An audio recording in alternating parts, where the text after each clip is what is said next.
What do you guys think of what's going on in Milwaukee right now, this series?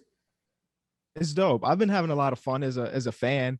Definitely bittersweet the way it's going at the moment because I want to see CP win his ring, but it's also I can't help but to look at a Giannis interview or a Jrue Holiday interview and not like I can't root against those guys either.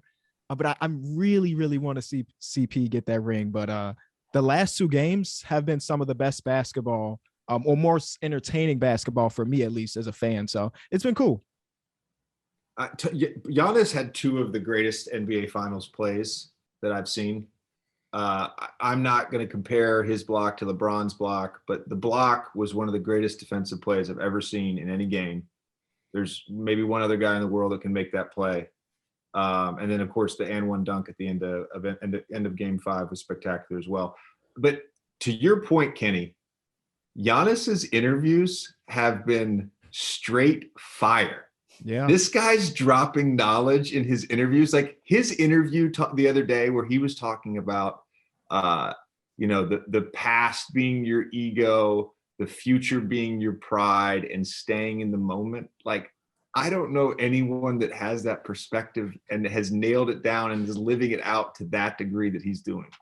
And he's young. He's so young.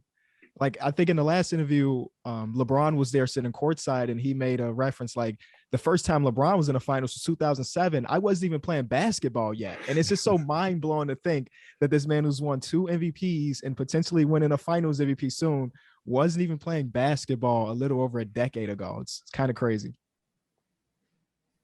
Tyrese, what do you think?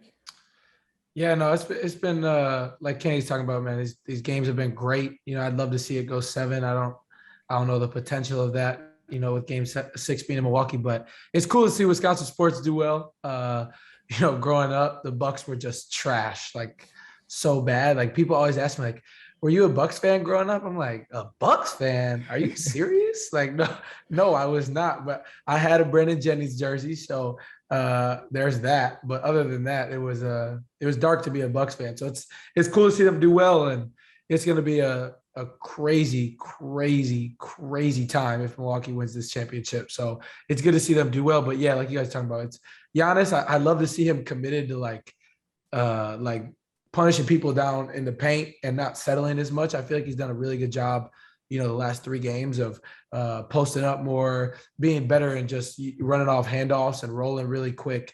He's done a really good job at that because I only think there's 2 guys that can match him physically on the Suns. I think Jay Crowder and DeAndre, but I think when Mikal Bridges and Cam Johnson are some of the best 3-and-D wings, in the league, and he's too strong and down low. So I think he's done a really good job, made some really good adjustments. So it's been an awesome series to watch.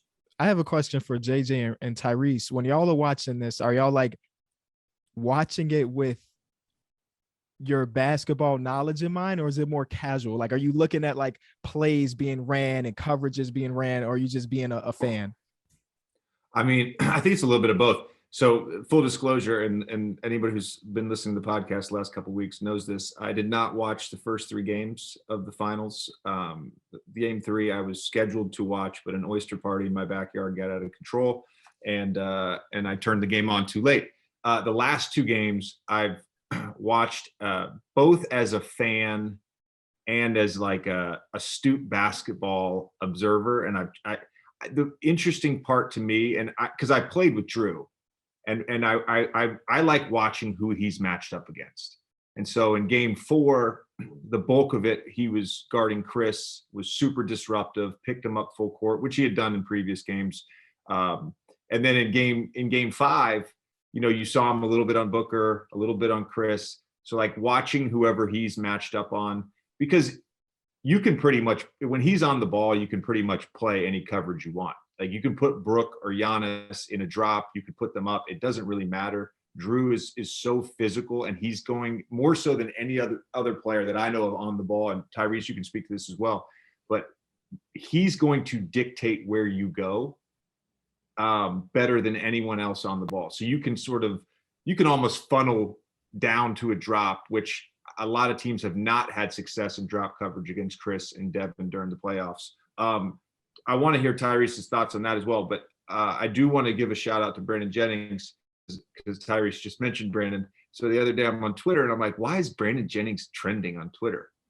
And it was because of the Bucks and 6 thing, which, by the way, I just want to let everybody know, I was on that Bucks team. That was my team. That was my team. Yo, I forgot. I And forgot look, about the Bucks. Look, do you follow Classic Hoops on Instagram? I think so, yeah. Yeah. So like every now and then there'll be like forgotten Orlando Magic players, and they'll do like a screenshot of like guys you don't remember playing for the Magic. And I just can't wait for 10 years from now. Hopefully that Instagram feed still exists, and they're going to be like forgotten Bucks players. And it's going to be like, Yeah. JJ played for the Bucks. Yeah. No, we're playing the Heat, by the way, and they're the defending champs. And we're the 8th seed. We weren't just the 8th seed. We were 37-45 as the 8th seed. Yeah, I remember. We were losing at the end of the year, and Toronto couldn't win a game. So we like snuck in the playoffs. So we're playing the defending champs. They got LeBron and D Wade. And in the span of 24 hours, Brandon Jennings says Bucks and 6. And then Monte gives an interview where he says that he's as good as D Wade, which Monte was a great player. And so was Brandon. But we're all just like, what the fuck, man? what is happening? Anyway, shout out to Brandon. Yeah, shout out to Brandon.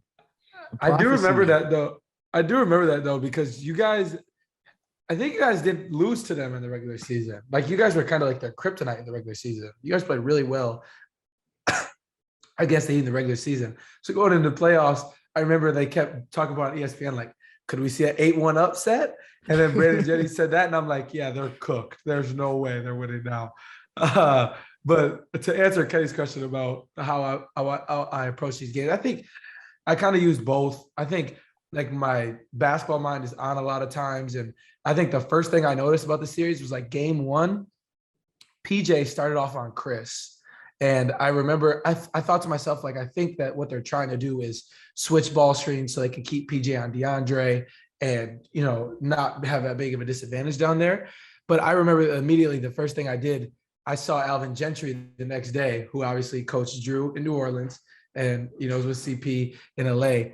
And I'm like, Alvin, man, they got to change it. He's like, they absolutely have to. He's like, I don't understand why they're doing it in the first place. So it makes complete sense to me, the way they've adjusted and the adjustments that Milwaukee's made, and just little things like, to me, CP obviously like the point guard, whatever, but like I just am so intrigued to see how he handles adjustments because, he loves, JJ could probably attest to it. He loves like certain stuff like stack action. He absolutely loves that. And so just to see him kind of manipulate them defensively, obviously he's trying to get different matchups. CP's a lot of pick and roll, more so like, no, you come set this ball screen so I can get him on me. You know what I'm saying? So just paying more attention to that because as a young point guard, that's definitely something that I need to lock into.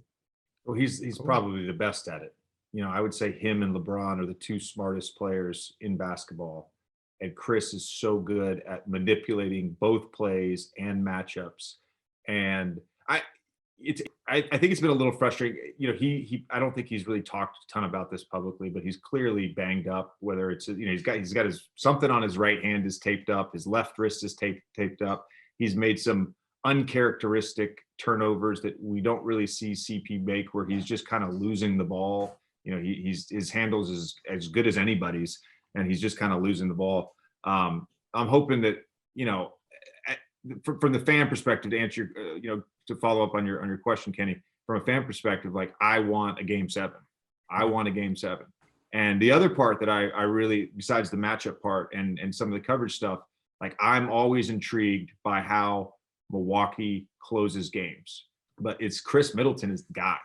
Like he is the guy down the stretch for them. So how they're using Chris and Giannis in 2-man action is really a fun part of the game to watch.